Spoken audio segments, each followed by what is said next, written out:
Hello and welcome into another episode of Locked On Wolves. Today on the show, we're at the quarter pole of the Timberwolves season. We'll talk about individual trends, individual performances, who's better than last year, what individual aspects of players' games are better. We'll talk about Ant's scoring efficiency, Jaden McDaniels developing offensive game, and could Julius Randle be an all-star? It's all coming next.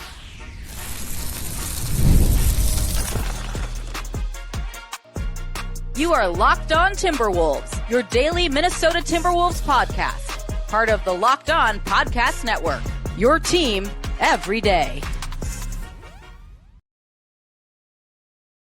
Hello and welcome to the Locked On Wolves podcast, part of the Locked On Podcast Network, now the #1 sports podcast network. Today's episode is brought to you by Game Time.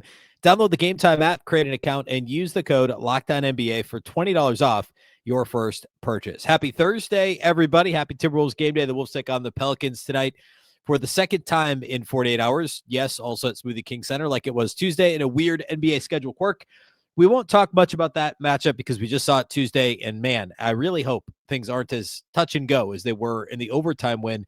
Gave up 142 points to the Pels on Tuesday. If you want to hear what I said about that game, yesterday's show was the post-game pod. I had a lot to say about that performance, good and bad, from Tuesday's game. But today, I want to focus in on, we're officially at the quarter pole of the season. The Timberwolves have played 21 of 82 games. So we're, mathematically slightly above the 25% mark of the schedule.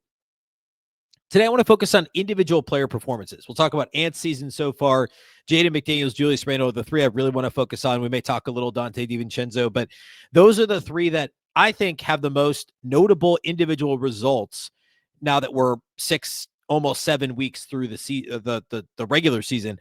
I think next week we'll dig in a bit on some team trends through the first, at that point, close to 30% of the schedule. So we'll dig in on that next week. But today I'm going to focus on individual players. And again, Ant, Jaden, Julius Randle, those are the guys we'll spend most of the time on today. A big thank you off the top for making Locked On Wolves your first listen every single day. Of course, this show is free and available everywhere. That includes YouTube as well as all of your favorite audio platforms. Wherever you like to listen to podcasts, you can find Locked On Wolves. You can also watch on the Locked On Sports Minnesota app on both Roku and Amazon Fire TV. Okay, so as mentioned, quarter pole observations. I got to start with Anthony Edwards. And the obvious, doing this right now, there's, of course, obvious caveat supply, right? These are the quarter pole individual trends. So, yes, that means there's 75% of the season left, 61 games. There's a lot of season left. There's obviously the playoffs. So there's some inherent recency bias here because really, technically everything we've seen is, of course, recent. With Anthony Edwards, it's even more dramatic because Ant has been insane over his last 6 games. He's averaging 38.3 points per game over his last 6 contests. He's coming off his season high 44. He played the entire second half and overtime against the Pelicans and logged over 47 minutes in the game. He took 13 threes in that game.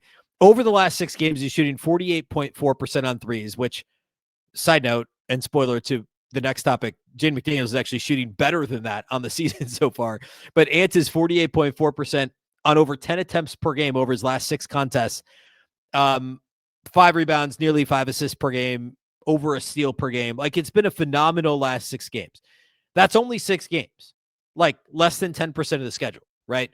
And the 2 games before that, he wasn't great. Another way to look at this, though, is of the 17 games Ant has played in so far, he missed 4 games with the injury earlier, the hamstring. Over the 17 games that Ant has played in, he scored 11. Nope. Yes, he scored 11 or more points in all of them. Actually, that's not true because the one game he left early due to injury. He scored 30 or more points in 11 of the 17 games that he's played in. And of the 6 that he did not, 1, he only played 3 minutes before he left the hamstring injury. 1 was a blowout loss to the Knicks, so he only had 15 points in 29 minutes. Another was a blowout win over the Mavericks when he played 29 minutes and only scored 13 points. So he's only had 1 game that wasn't a blowout where he played limited minutes and wasn't injured early in that he scored less than 20 points. That was an 18-point game against the Wizards, which is the Wizards, but he's played 36 minutes in that game. And then a couple of other games where he scored in the 20s. Every other game, he's over 30 points. It's crazy. So is this real? Is this sustainable?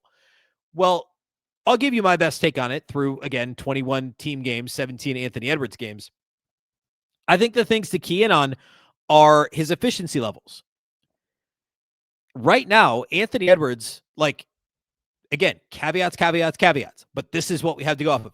He's shooting 49.4% from the field, which, if that were to hold for the season, is more than 3 percentage points better than his second best shooting percentage and nearly 5 points better than what he shot last year from the floor. And that's almost entirely improvement in terms of his 2-point percentage, which of course is also career high, and 5.5 points ahead of where he was last year. 3-point percentage is also up. Right now, a career high of 41.3%. Remember, last year he was over 40% until the last month of the season, and he finished at 39.5. So I don't want to focus as much on that. The 3-point rate is down slightly, but the free throw rate is up pretty significantly. So right now, Anthony Edwards is averaging over 7 free throw attempts per game. He's never averaged more than 6.4 in a game, in a season for a game. Last year, he was 6.3. So over the last 2 years, he was 6.4 attempts per game, then 6.3. He's 7.2. So nearly one more free throw per game. The percentage is about a percentage point lower, and I would expect that that evens out here soon. So the free throw rate is up. The 3-point rate is down slightly. The average distance on his shot attempts is also down, which is a good thing because it means he's getting to the rim more often. He's shooting over 19% of his field goal attempts from within 3 feet of the rim. Last year, that was 17.5%. So he's 1.7% more of his shots are coming from within 3 feet of the basket, which doesn't sound like a lot, but with how much Ant shoots, that's an extra shot within 3 feet of the rim every 3 games, essentially is what that breaks down to. And that also doesn't take into account the times when he's fouled and gets to the free throw line. So again, about that free throw rate being up, part of that is because he's getting to the rim more often. That's obviously the biggest part of it. I did try and dig a little bit to see if maybe he's getting better at drawing fouls, smarter with like, hey, we're in the bonus. I'm not going to go full, I don't know, James Harden and Chris Paul and like do the rip through thing on the perimeter to try and get to the free throw line. Like, not that, but like, is Ant getting better at drawing fouls on the floor when the team is in the bonus? Not really. My rough math here, I went to Basketball Reference, and you can look at how many fouls a player has drawn and how many shooting fouls they've drawn, how many overall fouls they've drawn, how many and ones they've been a part of. So I took the overall shooting fouls he's drawn, and then I subtracted the and ones. I multiplied by 2 and added back in the and ones. It's not perfect because it doesn't take into account any threes he was fouled on, but I don't think he's been fouled on any threes where he shot 3 free throws yet this year. So it's close. He's got 24 free throw attempts due to getting fouled when the team's in the bonus. That's right on pace with last year when he finished with 88 such attempts, and we're at a quarter way through the season. So almost maybe slightly, maybe like 2 free throw attempts ahead. So he's maybe gotten a little bit better, crafty, or whatever the case might be. Or the other possibility is he's just getting a few more calls because he's now solidified himself as, look, I'm an all-NBA caliber player. He's just missed out on all-NBA third team the last couple of years. He is now, already a 3-time all-star, like, top 10 MVP finish the last 2 years. So perhaps there's a little bit of that star quality benefit of the doubt that's creeping in. And perhaps he's only been whistled for 2 technicals this year. He might've gotten his 3rd the other night, if I remember right. I know the one when he was on the bench did not count as a personal, like an individual technical. I feel like the overall, relationship with the referees should only be improving at this point in Ant's career. Who knows? But for all those reasons, whatever the case might be, the free throw rate is up. And if you attempt a free throw attempt more per game, and you attempt, every 3 games, you're getting another attempt at the rim on top of that, and you're making more threes, you're making threes at a higher clip, even if you're taking less, that the percentage is greater. These things are all true. And also on top of that, I don't know how sustainable this is, and this would be the one thing you keep an eye on, is he's actually shooting a better percentage from the mid-range. Now, he's shooting the ball, he's shooting slightly more mid-range jumpers, and I don't know how much of this is the Michael Jordan influence of the offseason conversations and playing with his back to the basket more, which he hasn't really done a ton of, but he's shooting more from the mid-range and more at the rim and a little bit less from outside the arc. It's working because he's making jumpers from 3 to 10 feet at 47%, which is really, really good. And from 10 to 16 feet at nearly 42%. The 47% would be the best of his career. The 42% would be second best of his career. And he's actually still not shooting as many as he was 2 seasons ago when he shot more of them and made more of them from the 16 to 3-point line. So all that to say, the one area to keep an eye on in terms of efficiency is the mid-range and long mid-range jumpers. But overall, shooting slightly less threes at a better clip, shooting a little bit more at the rim, shooting one more free throw attempt per game, all that equals 29.8 points per game through 17 contests. That is more than 2 points greater than last year. And he's improved by about an average of 1.5 per game each of the last 4 seasons in terms of his per game average. One of my bold predictions before the season, this was a very bold prediction, and it's on the table still, but it is very bold, was that Ant would lead the league in scoring. I thought, given the Nuggets' depth, that maybe he would pass Nikola Jokic in terms of per game scoring. Could he pass Giannis and SGA? Those are kind of the guys he had to get past this year. Well, right now he's 6th. He is ahead of Jokic, actually, by nearly a point per game.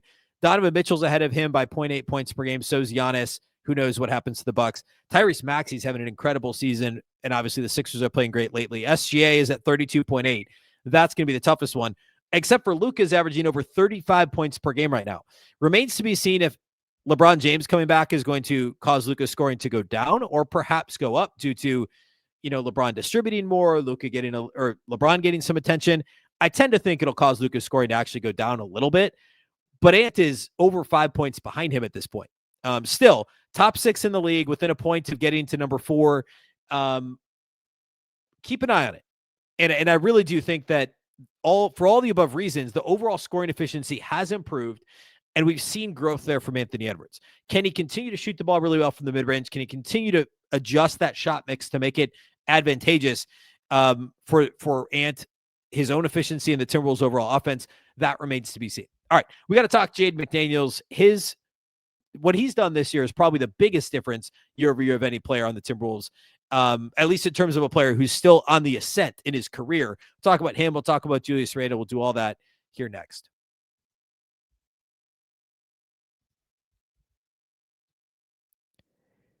Today's episode of Locked On Wolves is brought to us by our friends at Robinhood. What if sports were traded like markets? Now you can put your sports IQ to work in real time with Robinhood prediction markets. It's not you against the house. It's you participating in a live market. You can buy or sell your positions live all game long. Use your sports knowledge in the moments that matter. Robinhood prediction markets changes the game. It's people moving the action. So when momentum shifts, you can move with it. I always knew the game, but never had a dynamic way to apply that knowledge. Now I can actually take part live in a market powered by people. You're no longer just a spectator. Play by play, you decide. Trade every play with Robinhood. Now available across the U.S. Download the Robinhood app now to begin.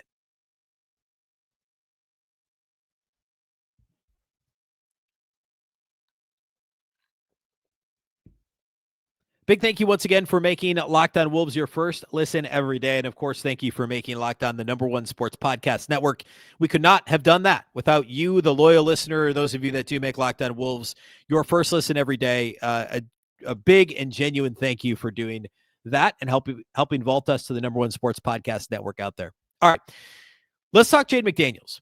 And this is where this is like the one topic here of today's show. I put it in the middle. It's kind of a reverse Oreo where the first and last things are like, this might be real. The middle thing, I don't know about that. I don't know about Jaden's shooting. That said, his overall improvement is very likely real. It's just the 3-point shooting that I'm not so sure about. And here's what I mean by that. First of all, it's the 3rd consecutive year that Jaden's had a very clear improvement with his offensive game. I know that the 3-point percentage, the overall shooting percentage, 2-point, 3-point, wherever you're talking, did not actually get better last year. However, he got to the line more often, continued to shoot free throws at a solid clip, and in fact improved his free throw percentage last season. And we saw the assist rate go up dramatically and the offensive rebound rate really skyrocket for Jaden McDaniels, like nearly 2.5 points per game, 2.5 percentage points per game in terms of offensive rebound rate. So he was generating more easy buckets for himself through offensive rebounding, for others through his assist rate, and overall just getting to the line more often. That was a clear improvement. All of those things are still trending in the right direction this year. The offensive rebound rate isn't as good as last year, but it's still the 2nd highest of his career. And actually he had a funny quote the other day when he was asked about it. And he said something about how he doesn't crash enough on the offensive glass because he always thinks his teammates' shots are going in. It's a thing with Jaden celebrating when Ant's shots are in the air, but he does it with everybody. So True. Jaden could get on his horse a little bit more with those corner crashes. It's often where he's coming from. And I've talked a lot on the show about how he got really good at that at the end of the first conference finals year, that series against the Suns when he wreaked a lot of havoc doing that. That seemed to be the kind of the turning point for him. And then all of last year, he was awesome on the offensive glass and generated a lot of additional opportunities. This year, the offensive rebound rate is down slightly, but it's still up over where it has been any other year of his career. The free throw rate continues to trend in the right direction, and the assist rate is up nearly 2 percentage points for Jaden McDaniels. Obviously, so let me rewind. That to me shows me that his offensive improvement is real. Okay, so it'd be easy to look at this and be like, all right, 3-point percentage, we'll talk about it in a second. That's unsustainable. Dude's averaging almost 16 a game. He's never been above 12.2 in his career. Is he really going to be 3.5 to 4 points better per game over the season? I don't know that he is, but I'd be willing to bet he hovers around the 14 points per game and doesn't drop much lower than that because the free throw rate is improved, and I think it's real because we've seen him continue to improve it. And the 2-point percentage is also better. We've seen how good he is at shooting those weird little like lean back jumpers from around the paint, not necessarily in the paint. I say that it's actually down slightly, the 2-point percentages from last year. But overall, the quality of shots he's getting is greater. He's scoring more off the dribble. All that stuff is much improved. He's much more willing to go to the basket. I've talked about the free throw rate, but also just the amount of shots he's attempting within 10 feet of the basket are up just a little bit over last year. But if you go within 16 feet, they're up pretty dramatically. The average distance of his shots is the lowest of his career. He's just getting to the rim overall and getting to within 10 feet, getting to within 16 feet more often. And that matters. And it also leads to more free throw attempts. And the free throw rate is up. He's shooting over 2 free throws per game for the first time in his career, and he's shooting 86% at the line. All these things are true, and I believe that they're all sustainable. I start there because the dude's shooting 48% from three this year. 47.8%. I think I said earlier he was better than Ant was in his last 6. It's actually not quite true. I was off slightly. But still, Jaden is 47.8%. 48% from three on 3.5 attempts per game this year.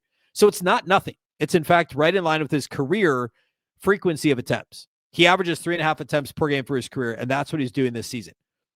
The other reason why I worry a little bit about the sustainability, beyond the fact that it would be by far a career best, he's actually shooting the second lowest rate since his rookie season of corner 3-point attempts. And he's shooting his best percentage ever from the corners. So last year, more than half his 3-point attempts were from the corners, and he was only 33.5%. This year, 49% are from the corners, and he's 50% on corner attempts. We will see what this looks like when it all shakes out, but I'd be willing to bet we see a little bit of regression to the mean. He obviously had the one season a few years ago where he finished at 39.8, so call it 40%. That's the outlier year. His rookie season on his lowest volume ever, he was 36%, but every other year he's been between 31 and 33.5%, essentially 34%. And this year he's at about 48%.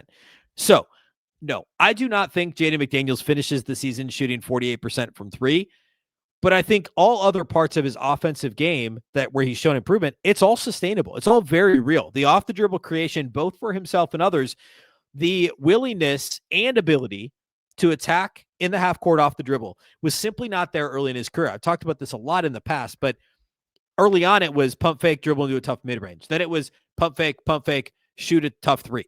Then it was pump fake, drive, get stuck, kick it back out. Now we're actually seeing like Jaden is thinking this through. Like, can I jet to the rim right now and score, get fouled? Can I slam on the brakes, hit him with the D-cell, and then shoot the weird leaner, almost kind of Kevin Garnett-ish sort of thing, but like from 9-10 feet instead of, Garnett used to shoot him from 19 feet. All of those calculations are happening for Jaden McDaniels. And on top of it, we see the assist rate continue to improve. We see the offensive rebound rate in a good place. We see the free throw rate, which is linked to all that, improving as well. On the defensive end, I think he's really, in line with where he's been. I don't necessarily think he's been better. The steal rate's below where it was last year. The block rate's up slightly. It's fine. I think the defense is good. He's obviously playing a little bit of a different role this year, more of a free safety roamer role than the primary point of attack defender in this year's version of the defense, and that's fine. I think with Ant out and Jalen Clark missed a couple of games and TJ Shannon missed some games, like we've seen Jaden do a little bit more on the perimeter than I think what Chris Finch came into the year wanting him to do. But obviously he can still do it, and he's still one of the better defenders in the entire league. And hopefully the Wolves can shore up their defense, which is now dropped out of the top 10 after the horrific performance against the Pelicans on Tuesday on the defensive end of the floor. If the Wolves can shore up their defense and be a top 10 defense this year, then Jaden has a shot to get back to the all-defensive second team that he was on a couple of years ago. All right, let's close today by talking Julius Randle. Could Julius Randle be an all-star? Could he even make an all-NBA team this year for the second time in his career? We may hit a little Dante DiVincenzo as part of this next segment as well. We'll do that all here next to close out the show.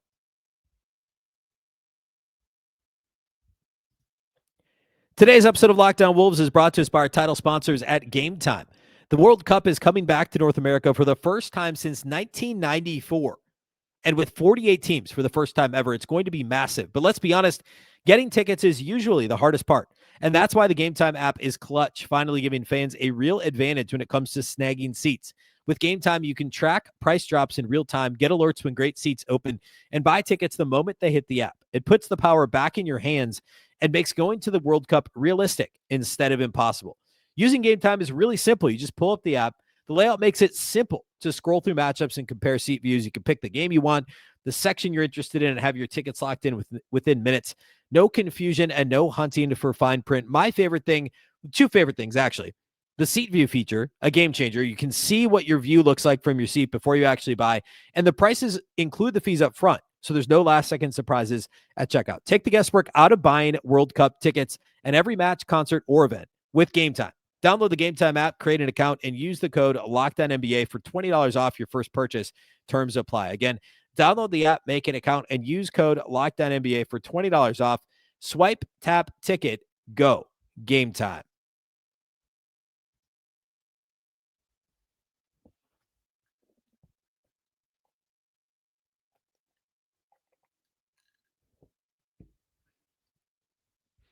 All right, let's talk Julius Randle. So I talked a lot about Julius early in the season because he got off to a crazy start, and we all know Ant got off to a little bit of a slow start, and then he was out with injury, and Randle really came into his own. And I don't know, 2-3 weeks into the season, all the numbers for Julius Randle were the best of his career, bar none, right? And that was the conversation. I did the crossover with, was it Locked On Knicks that I did the crossover with, where we talked about, I think it was, just how incredible his start to the season is. Or no, it was, I was on a Knicks show, a podcast, and I was like, yeah, the best numbers of his career. We laughed about it because it was like a couple weeks in. Well, statistically, like if you glance at like the traditional box score per game numbers, that's not true anymore. Now, it's a lot better than what it was last year. Like he's averaging 4 points per game more than he did last year in Minnesota. Right now, this would be his, fifth best scoring year or fourth best scoring year per game scoring average of his career. 3-point percentage is above his career mark, his career 3-point percentage, but it's pretty in line with where he's been recently. It's, not better than his best year at the Knicks, which was 41%, but, it's better than last year in Minnesota ever so slightly. The rebounding is a little better than last year, but not better than his Knicks years, right? So, it's all really in line with where he's been. However, if you dig a little bit deeper, some of the efficiency stuff is better than what we've seen at any point over his career. So start here. He plays a lot of point forward for this team. Right now, he has the best assist rate of his entire career, slightly ahead of his All-NBA second team season. I said earlier this would be his second All-NBA season. It would actually be his third. He was All-NBA second team back in 2021, his second year with the Knicks, his first All-Star season. This year would edge out that year in terms of his assist rate. Okay. His free throw rate is the highest that it's been since he played in New Orleans. Higher than any year with the Knicks. His 3-point rate is right where it needs to be. A little below last year, a little bit higher than some years, kind of middle of the pack in terms of, his basically Pelicans year and beyond, because his first few years of the Lakers were weird. The way he played, he was basically a center there. It's just different. The usage rate up over last year, but down from where it was with the Knicks. Makes sense. Steal rate, best of his career.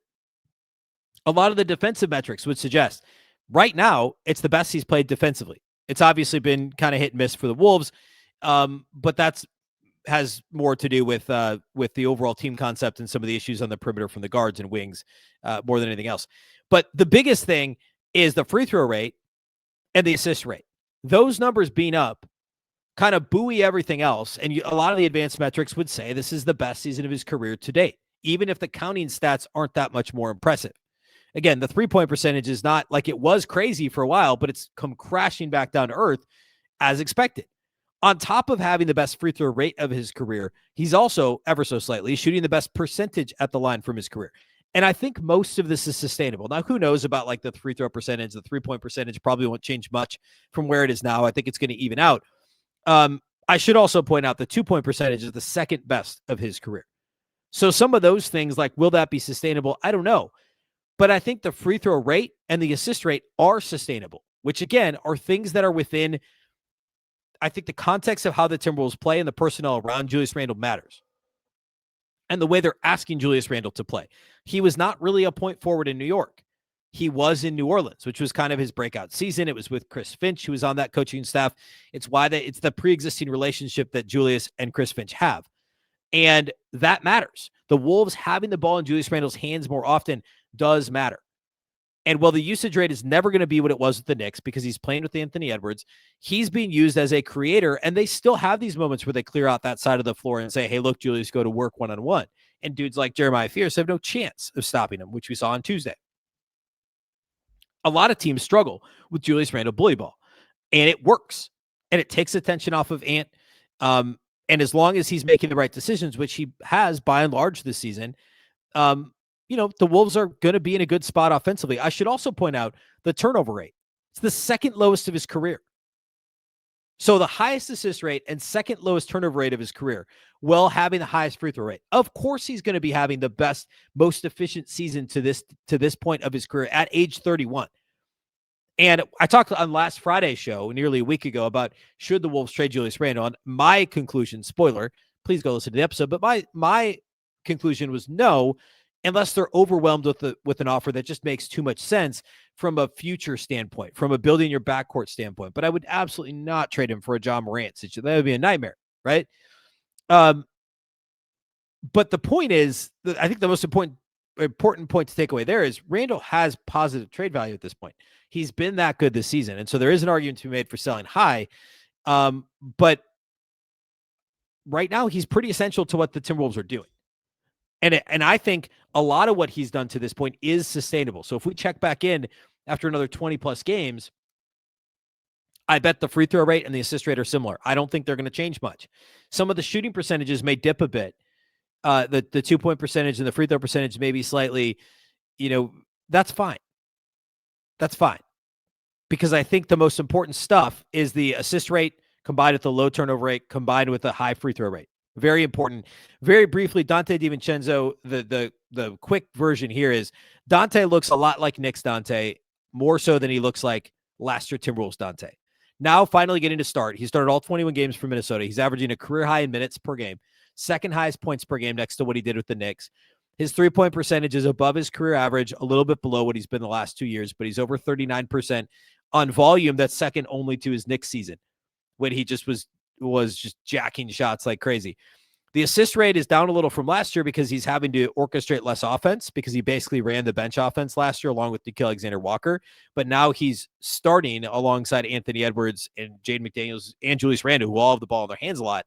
So he's mostly a catch and shoot guy. And it's working out pretty well. And I mean, yeah, the assist rate's down from last year, but it's still the fourth highest of his career. He's still involved there. And yes, it's the highest 3-point rate of his career. Over 77% of his shot attempts are threes. Across the board, right up there with his Knicks season from 2 years ago. If he plays like this all season, he's a super important piece of this team, and he's been solid defensively too for a team that's had a lot of perimeter defense issues. So we'll keep an eye on all those stats for Dante DiVincenzo, but I wouldn't imagine much is going to change there either, and he's been really, really good to this point. All right, tonight, Wolves-Pelicans, round 2 from New Orleans. Live postcast with Jack and Luke tonight. I will be back tomorrow with the postgame pod. We'll talk all things Wolves-Pelicans. We'll break down the game. Get you ready for the weekend. The Wolves play again on Saturday. So I got the Tuesday, Thursday, Saturday this week. And Saturday, I think, is the Clippers game. So we'll talk about that one on Monday's show. And then early next week, we'll do a little bit more. They got a weird kind of 3-day gap next week because of some of the NBA Cup stuff. So we'll dig in on some of the team trends at that point through 23, 24 games through the season. So we'll do that next week. A big thank you for making Locked On Wolves your first listen every single day. Of course, this show is free and available everywhere. That includes YouTube as well as all of your favorite audio platforms. Wherever you like to listen to podcasts, you can find Locked On Wolves. You can also listen to the Locked On Fantasy Basketball podcast with Josh Lloyd as your second listen. He'll make you a smarter NBA fan with fantastic fantasy analysis. Find Locked On NBA, find Locked On Fantasy Basketball on YouTube or wherever you listen to podcasts, part of the Locked On Podcast Network, your team every day. Just like this show, the Locked On Network is also your local experts on all the biggest stories. Once again, I'm Ben Beecken. This is the Locked On Wolves podcast, and we'll catch you next time.